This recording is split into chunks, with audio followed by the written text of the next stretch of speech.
Hey, welcome.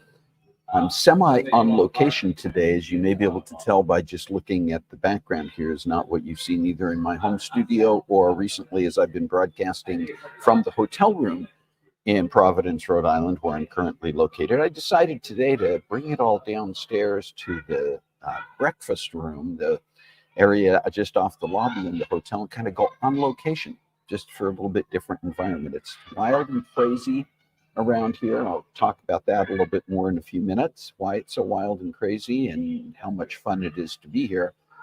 So put on the brakes, grab a cup of coffee, and join the conversation because it's time for Coffee Breaks with Steve.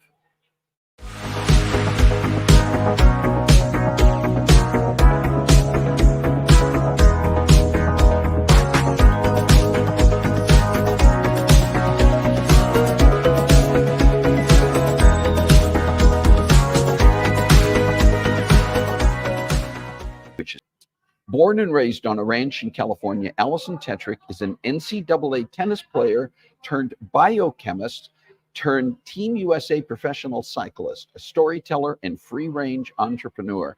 Alison raced at the highest levels on the Women's World Tour. She is a 3-time gravel world's champion, Unbound 200 winner, represented the USA national team at the Pan Am American Games, and has medaled at the UCI Road World Championships in the team time trial. She is a traumatic brain injury survivor after a crash in a professional bike race, and although the bike almost took her life, it also saved her life. Alison is passionate about creating opportunity, education, and access to athletes through scholarships and community engagement. She has a Bachelor of Science in Biochemistry with an emphasis on molecular biology and a Master's of Science in Clinical Psychology. I feel like very much like an underachiever as I talk about Alison here. Alison Tetrick is a global ambassador and focuses on brand activation, product development, and innovation. She consults for companies to research innovation and help create content, campaigns, and utilize the athlete's voice to promote change and good. She specializes in storytelling and advocacy with a demonstrated history of working in the biotechnology and endurance sports industry. Alison enjoys using her scientific research background to dive into strategic business development and bring energy and excitement to brands. She believes sports, science, and stories can make a powerful difference to change the world and loves to do the work to make it happen. She says that liking and building brands is not like building brands is not a race. It is an endurance feat. She serves on the board of directors of USA Cycling, is on the Team USA Athlete Commission leadership team, and has been inducted into the Gravel Cycling Hall of Fame. You will see her adventuring, camping, and riding gravel near you. I almost couldn't even get through that because she has so many achievements. Here is my conversation with Alison Tetrick. Well, Alison Tetrick, thank you so much for joining us today. Welcome to Coffee Breaks with Steve. It's great to have you here. Oh, man, it's great to be here. Thanks, Steve. You're a Northern California girl, right? You grew up in Northern California. Can you talk a little bit about what your childhood was like and where you grew up and how that maybe helped direct your life? Yes, I am a Californian, born and raised. Fun fact, Steve, which is probably not in my bio. This is Central Coast. So California is a very big state for people that don't live here. It's long. Right. They're like, hey, I have a cousin in LA. And I was like, that's 7 hours that's from great. me. But I was the first baby born of the year in Solvang, California, which is Santa Barbara County. Yeah. And my birthday is April 4th, 4/4. So my mom made the newspaper and got the big hamper full of like diapers and all the things they give. And I was born in April. So Solvang in this Santa Barbara County was very small at the time. And then we moved a little further north up to Shasta County, close to Redding, which is super NorCal, yet you're still 3 hours from the Oregon border. That's right. And it's rugged out there and beautiful. So I went to high school there and played tennis. But I grew up on a cattle ranch. So I didn't play a lot of sports growing up. We had a cattle ranch down in Santa Barbara County, then one, and my parents, where they still live, up in Shasta County. And so if you guys know NorCal, I mean, those are just both spectacular areas for riding, agriculture, hiking, etc. It's just amazing. So it was a really rugged life. My parents are high school sweethearts. They went to LA Baptist together. Then my dad played football for UCLA. And my mom went to UCLA with him. She was a great athlete prior to Title IX. So heaven forbid women play collegiate sports when she was in college. And so we just grew up really wild, just out on the ranch and active and free and just emboldened by the landscape surrounding us. And now I am a professional athlete and a scientist, which will dive into all my other careers. But I would never, if you would have seen me just in my little cowboy boots, like riding a horse around, everyone always asks, like, I'm a professional cyclist. And they're like, when did you start riding your bike? And I'm like, when I was 23, like I played collegiate tennis. There was all that other stuff. I was like Xena warrior princess turned cowgirl, like just this like amazing like childhood with really good family. Nice. And that equality too, that especially for women, you know, like my dad got 2 daughters and he's so blessed. Slash, like, you know, try to make us sons every once in a while. But he like, just like you could do whatever you want to do and, you know, get good grades, study hard, work hard, and have fun. And so I was very, very interesting childhood. You said something a minute ago, and I want to delve into it a little bit further because you're a scientist and you know, you're pursuing science as something in your life preceded your becoming a professional athlete, right? How did that all come about? Yeah, I'm a data junkie. So, and so for any bike dorks listening, you know, you all love data, right? And that's fun. You know, you look at your Strava stats or your Training Peaks or whatever platform you use. It turns out I was very good at science. My parents, when they were raising us, very secluded that way, but we learned well. And I majored in biochemistry with a specialization in molecular biology, became a published scientist as an undergrad for the American Chemical Society's Journal of Biochemistry, because I was mutating these crazy things for cholesterol biosynthesis, and went to Amgen, which is a large biotechnology company out after college, and I worked in their chemistry, drug, and research facility in Cambridge, Massachusetts. And so I got my little lab coat on with my name on it, and I'm done playing tennis because I started very late, and so I couldn't be a professional tennis player. So, you know, and why not? I love science so much. And I think I love science in this beginning, literally, Steve, is just because it was a challenge. Like it was a challenge. Like everyone's like, chemistry is so hard. And I was like, well, I need to solve chemistry. There you go. So that's solve chemistry. I'm not saying I was actually, I mean, I had bug collections and rat collections and ant farms and everything growing up, as normal kids do. But when it came to my major and then my career before I became a professional cyclist, I think I just liked the challenge and the data and solving a problem, or at least working towards that ultimate goal. What or who led you into getting involved in bicycle racing, and how did that evolve? So that's always a fun story for me, and we just touched on it a bit. And it was my grandfather, and my grandfather is a Korean. I call it Korean War. He would always correct me, say conflict, because he was very scarred from that. Drafted at 18 and married my grandmother. They were married for over 65 years. And, but you know, he didn't get a normal life. He was a veteran, and he came back and he was a contractor in the LA area in Los Angeles. And so he worked his whole life. And when he was 50 something, he could retire, and he took up bike riding. And he did these group rides in Southern California. And at 50. And so just to let anyone know that's over the age of 50, my grandfather raced until he was 85 years old.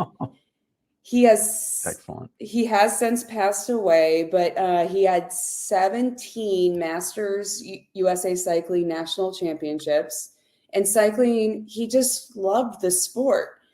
And he had told me since I was a young girl that I could go to the Olympics and I could be a professional cyclist. And I thought that was awful because he's wearing these like neon colors. He's got these musette bags. He's, going to Mammoth to do this stage race. He's like flying all these places and racing his bike. And I'm like a tennis player, scientist, and I want to go shopping. Like it was not what I wanted to do. But he always told me I could do something great. And so being in Boston, working in biotech was interesting. It's a very big for running. So I got into running, which turns into triathlon, which of course turns into cycling. So I moved to the Bay Area to keep working in science. So here in the San Francisco Bay Area, I'm currently located up north in Sonoma County area. And I moved out here to work in, biotech and race bikes because my grandfather told me to. And I was racing triathlon and winning triathlons. I was winning running races, but the bike was my strong suit. And so I clipped in, did my first bike race here. Actually, my first bike race was with my grandfather in Colorado. He lived in Colorado with my grandmother. And I call him Grampy. So if I say Grampy, just understand that's my grandfather. And so I drove up to Colorado to surprise my grandfather that I bought a bike. Of course, then he signs me up for a bike race.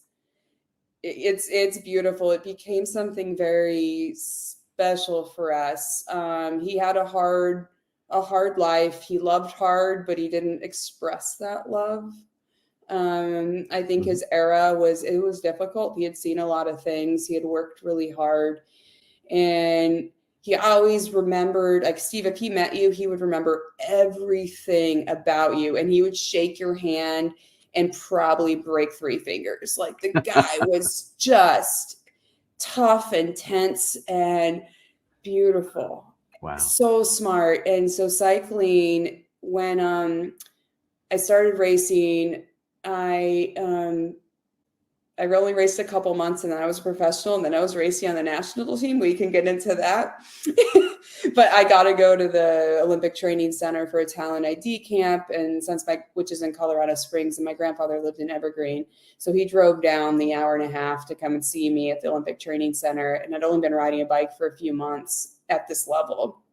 And he's just like, Al, told you you could do it. Like no big hugs, no, just like, told you, man. And it just became like cycling was so special to me because of him, because it was our love language. For somebody that doesn't express their emotions, doesn't mean they don't have them. And I didn't have to perform or win for him, but we got to go on a really lovely adventure together. And I'm so happy he was around long enough to see me excel.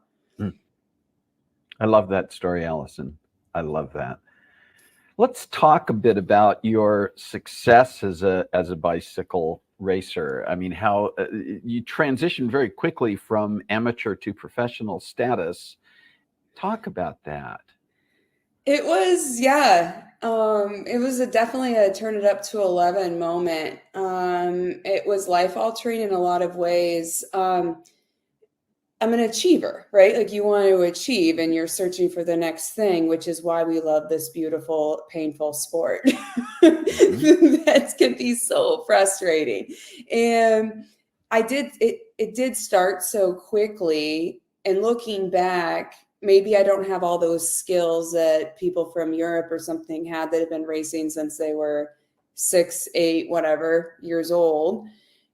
But I'm really happy when I started it, because through my degrees and experience in these other industries and successes that I had prior to that, I think it gave me more confidence to pursue a professional sporting career, which was never on my roadmap. I'd never considered being a professional athlete. As close as I mean, tennis, I just knew I couldn't. I could get my college paid for, but I knew I couldn't go past that. And other than that, my other option was Xena Warrior Princess. So, I mean, it was interesting and scary, but also very freeing. And I think in this time when I went from turning it up to 11 in this point, I learned a lot about myself, and I failed a lot. I crashed, which we'll get into a lot. Not even just the one everyone knows about.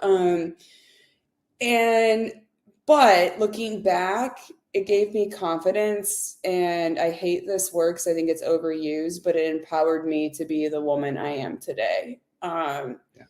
And this was a time when women's cycling was growing, and that is so cool because I could do ads or sponsorships and like understand. So I could perform this beautiful sport with all my scientific data and my natural ability, but then also showcase women being able to perform at this level on this platform. And that's something I'm still really passionate about. So that was an interesting time in my life that I probably did not appreciate enough at the time, but you know, you are where you are when it happens.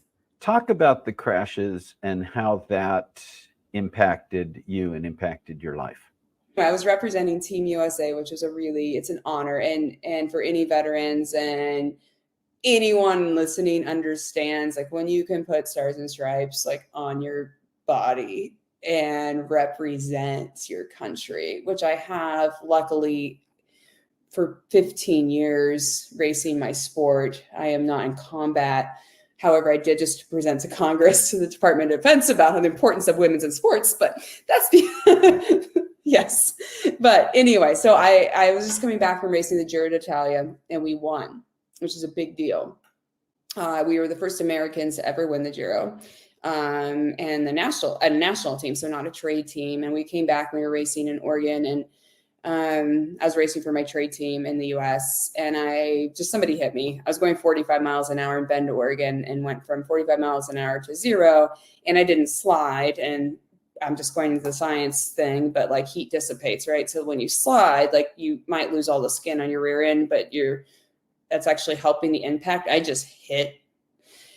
I sustained a traumatic brain injury, was life flighted out, actually carried in one of those hammocks, then a landing zone to then get life flighted out after being on the pavement for several hours, had seizures for over 48 hours, broken pelvis, which at this time, this is 2010, and concussions weren't cool yet. Like, I'm not saying they're cool ever, but they weren't mainstream concerns. So I'm life flighted out, and it's my broken pelvis and my broken ribs and like all this stuff, you know, that they're worried about. And so that took a year or so to heal till I could walk and then ride. And I came back pretty fast, but the brain injury hadn't been quite acknowledged at that point. You know, but you're on a lot of medication because all these broken bones. I was pretty shattered from this crash. And I came back and I was racing at the Pan American Games once again for Team USA. And I had a fluky crash. We've all done this. Just like through a bike, like a storm grade, or, you know, just like kind of do this little like slow motion topple as I was pre-riding for the Pan American Games. And I just knocked my head. And I don't remember, like I call it lights out. I don't remember anything for a long time. Yet I was physically present. I had like a skinned knee, but my head was not. So I spent a long time working on that once I realized that. So through neuropsychology, coming back from all of that, learning to read again, depression, anxiety, PTSD, which I know sounds so trivial when we're talking about sports versus what our military deals with, but it's real. Yeah. And I was a shell of a human being for so long. And Steve, you'll understand this, but when people go, how long did it take you to recover? And I'm like, well, let's see how I am today. Right. Right. Like every day is a step in recovering from that traumatic brain injury, which is different than concussions. But then I've had multiple concussions before that, and then multiple concussions after, because of course I went back and kept racing like a smart individual that I am.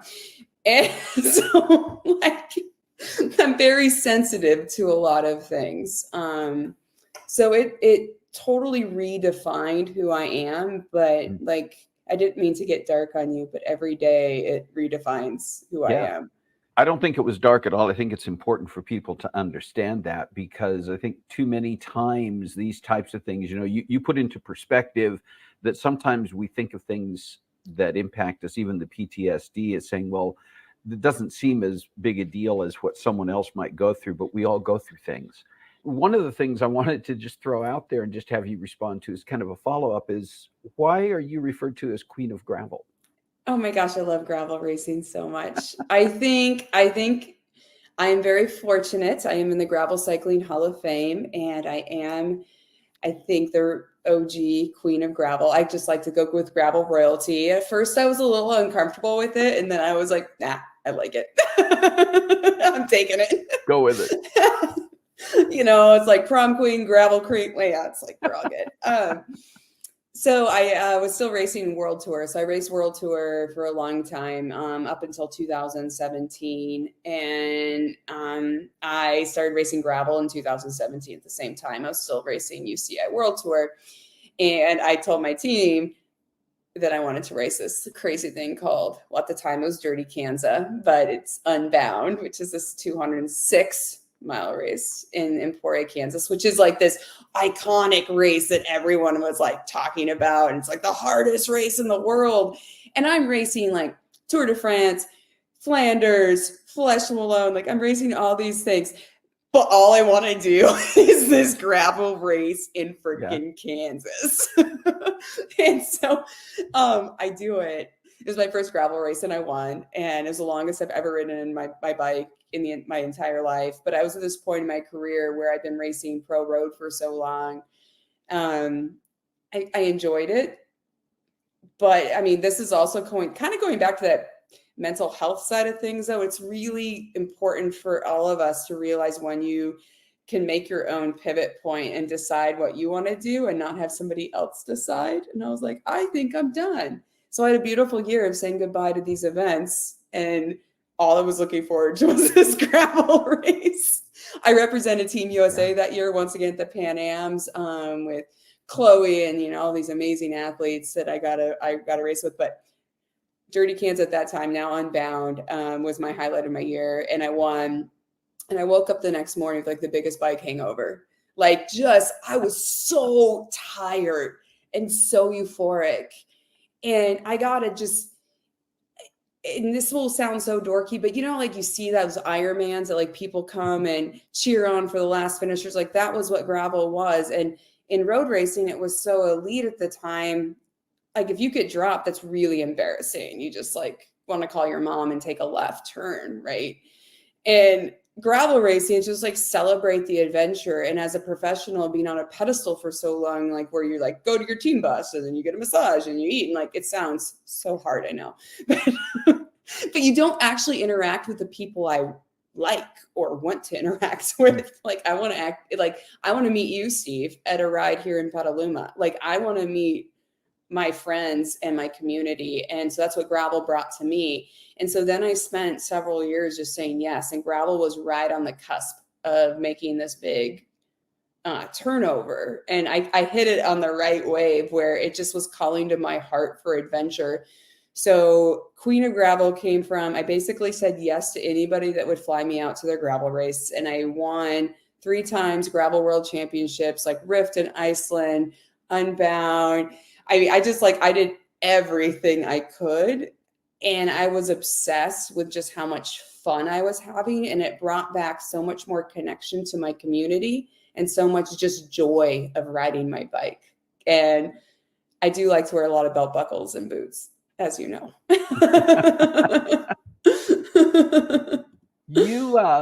You have a master's in clinical psychology. You are a Mm-hmm. scientist still working in the biotech industry, Mm-hmm. professional bicycle racer. How do you see all of those things interacting? Why, what is the connection? I think clinical psychology was a very, very expensive. I technically have a PhD if I just worked in a clinic for 6 months. I did the thesis, I did everything, and then it turned out I wanted to race one more year, and I was having fun.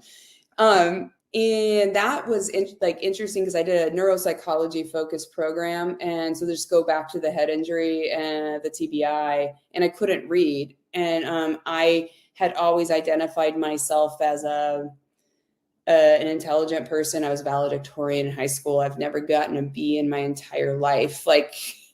And then you're sitting there with depression, anxiety, PTSD, Mhm. like failed relationships, emotionally just distraught. Yeah. So I worked with a neuropsychologist that I really think helped save my life in a lot of ways. And so I said, I want a PhD like he has, because it was the first person. And I think people understand listening to this, that you go in and talk to somebody and they're not like, they don't look at you like you're crazy. They're just like, makes sense. Yeah, totally.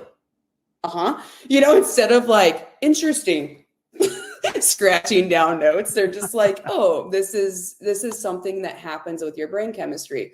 So I couldn't read. I could read a menu, I could read a stop sign, but I couldn't like process long things.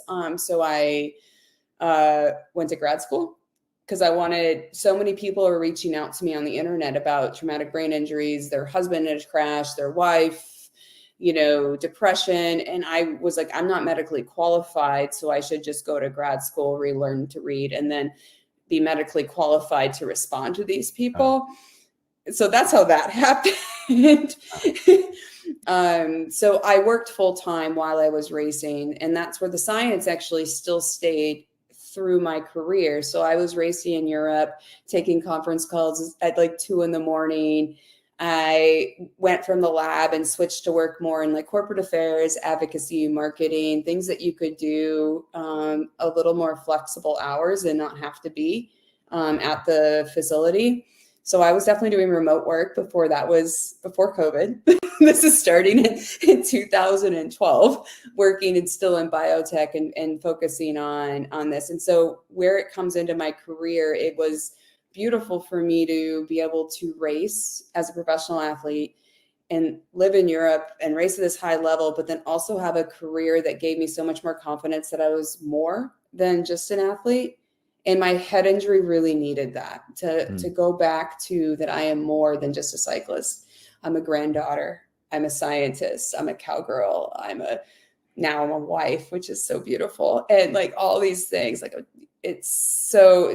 I've intertwined that in my career. My husband and I have a company, and we just try to give back to get more girls on bikes still to this day. But the clients I work with, like Zwift, I do the Move podcast with Lance Armstrong. I understand it's polarizing, but it's really great to get more people watching the Women's Tour de France, Femme avec Zwift.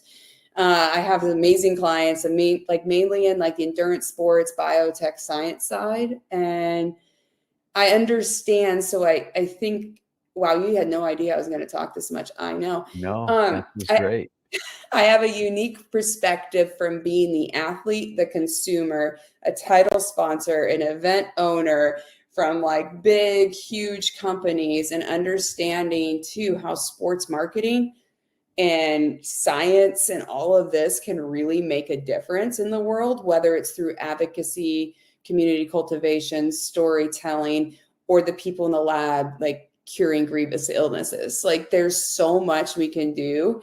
And sport, and especially cycling, because that's my passion, is amazing opportunity to make a big difference for ROIs for a company, get athletes to be supported, and their veterans. Like I was telling you, I spoke to Congress, like in the Department of Defense, on warfighters, female warfighters, and the importance of specific equipment for them and using that sporting background. And this is all about sports, but it just goes into this science, into the military, into So when you say marketing, it's like not just marketing. It is so like intrinsic into the power of getting more women in sports and having them stay in sports is really important to me. So as we wrap up here, I have a little thing that I do that I call flashcards, and it's just to kind of give you a couple of things to respond to that we didn't prep for or talk about in advance, and it's just sort of top of mind types of things. And the first one is just this: who in professional sports, any sport, is there someone that you would say, I would love to meet blank? Who would it be? Serena Williams. Her poster is still in my childhood bedroom. She's older than me, but the fact that her poster when I was in high school is up in my bedroom, still at my parents' ranch, and that she has since retired, but the longevity and the power and strength and impact and just taking some big hits, just negativity and people being nasty. And maybe she's not always nice either, but that's okay, right? It's just humanity. Love her. With so much that you've accomplished, so many things on your resume, so to speak, what's on your bucket list? Is there a thing that you would say, I still want to do this one thing? That's such a good question. I search for that a lot because it's so beautiful to be able to check off your bucket list. And there's one advice I always give to people is find goals that inspire you. Because so much in life, people say, like, do you want to climb Mount Everest? Do you want to win the tour? Like, whatever, go to the Olympics, become a CEO, whatever, as a general. Like, there's things that like people tell you what you want to do. And when you look back into yourself, you're like, do I actually want to do that? And so much in my life, I searched for I was going for goals that people told me I was supposed to. And that's what brought me to gravel. So, because that's what I actually wanted to do that inspired me. And on bucket list, I just want to hike the John Muir Trail with my husband. Cool. That's a good one. I think it'll take 10 to 12 days, but we want to, you don't want to go fast. I want to look at wildflowers. I'm going to make him set up the tent and feed me. Yeah. But just, we did Mount Whitney together, which was just fun. It's just relaxing. Hiking is slow and you're not in a hurry, but you have to be prepared. Yeah, we were just talking about that last night, and it's just right here in our backyard, and I would love to be able to do that. That's great. Well, Alison Tetrick, thank you so much for sharing your really, truly amazing story, and glad you could join us here on Coffee Breaks. Thank you. Enjoy your coffee. Thanks. All right, there was my conversation with Alison Tetrick, and thank you so much. First of all, thank you, Alison, for being here present live and engaging in the chat and giving people an opportunity to ask you questions and to comment, making your own comments and giving your responses. But just thank you to all of you for engaging here. It's an understatement. It truly is an understatement to say that Alison Tetrick's life and experiences are typical or I don't know. She is, I mean, it's almost unfair to Alison to say she's an overachiever. I love the fact that she refers to herself as an achiever. And I do think that that's appropriate. And I just put a link to Alison's website up here. I think, where did it go? Yeah, it's up there in the chat. You can see it. And just go up there, and it's pretty straightforward. AlisonTetrick.com is the website, and it just, there's more information about her and the things that she's doing. She also, you can do searches. You can find her Instagram. You can find her on X, which is formerly Twitter. You can go out and look for the information, just tons of information about what she has done, what she's continuing to do. So thank you, Alison, for an amazing conversation. I look forward to anytime I can have a conversation with Alison. It is fun and it's interesting. There's nothing at all boring about it. So, all right, listen, I want to share a few things that are coming up in the next few weeks. We got some things happening that I think are going. Yes, Alison just put Saga Ventures out there as well. Thank you. If there's anything else, Alison, any other links to sites? that we should be aware of. Put those out there now or even afterwards. I want to tell you a little bit about some things that are coming up soon. Next week, another really fun conversation. This young lady, Olivia Sargent, who is an actor, who is also right in the process of finishing up getting her master's degree in nonprofit management and leadership and things that she wants to continue to do to support, make a difference in the world, make a difference in her community, but also continue to perform. And very engaging, very interesting, and another one that I think you're going to enjoy. And then I'm getting ready to take a little trip with members of my family. It's going to take me out of country for 2 or 3 weeks. And so Carissa and Shalane, both of whom are on here today. Carissa is our director, and she's the one she's been making her own comments back here, and also runs a lot of what you see happening on the screen in the background. And Shalane, who is one of our producers, but is also, both of them have joined me on the show in the past as guests and as co-hosts. Well, they are going to be co-hosting together with me out of the picture.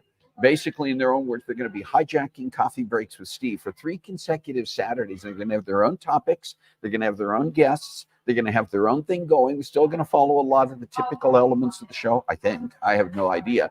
But they're going to be doing that in their own special way. And I would just not only encourage you to tune, I would say you probably don't want to miss the shows that they're going to be doing, because I know that they're going to be special. And I'm looking forward to them as well. All right, listen, are there topics that you would like to discuss? We're around the coffee table together virtually. You're there in the chat, but we're all here together. And if you have topics that you would like to see us bringing to Coffee Breaks with Steve, or there are guests that you would like to see on Coffee Breaks with Steve, especially if it's somebody to whom you can make an introduction and get the connection made, please let us know. You can email at cbwsteve@comcast.net to share your ideas, and we look forward to those. Many, many, many of the topics and guests who have appeared on the show have been because of you letting me know what you would like to see out here. And then one more thing I'm going to remind you of, and I'm going to ask you to do. Coffee Breaks with Steve is not only on Facebook, but we are on YouTube, and that's an area that we really want to grow. Why? Think about the number of people who should be hearing Alison Tetrick's story, who should be meeting her, and the other topics and the other guests that we have. And the more people who subscribe to our YouTube page and who watch and like the individual videos there, you may still want to tune in and engage in the chat live on Facebook on Saturdays. But if you would go, please, to our YouTube page, which is just CBW Steve or Coffee. You can do a search for Coffee Breaks with Steve and it will come up. And go there and be a subscriber and share that link with other people in your network. I'm not looking to become famous. What I am looking to do is get the word out so that more people have an opportunity to learn about these amazing guests and be part of the conversation on our amazing topics. And the more people we get out there, the more that's going to happen. Looking at a goal of wanting to get at least 100 subscribers to our YouTube page. We've done a lot more emphasis in the past on Facebook. We want to get more subscribers on YouTube, and you can help get 100 on there within the next 30 days. And by the end of this year, by the end of 2024, I'd like that to be up to 500. And so you're going to be seeing a lot more about that, but we can start with you and people you know being out there and being a part of making that happen. Okay. It has been another great show. I once again want to say a very, very, very special thank you to Alison Tetrick, and I want to say a special thank you to all of you. And Alison is one of those people who is making an amazing difference, and you've heard about that and the things that she does with her life and the things that she's done in her life. And it's just a reminder to all of us that we all have a voice, we all have abilities, we all have talents, we all have things that we can bring. So please find a way to make a difference in your world this week. God bless you. Have a great week. We'll see you next time.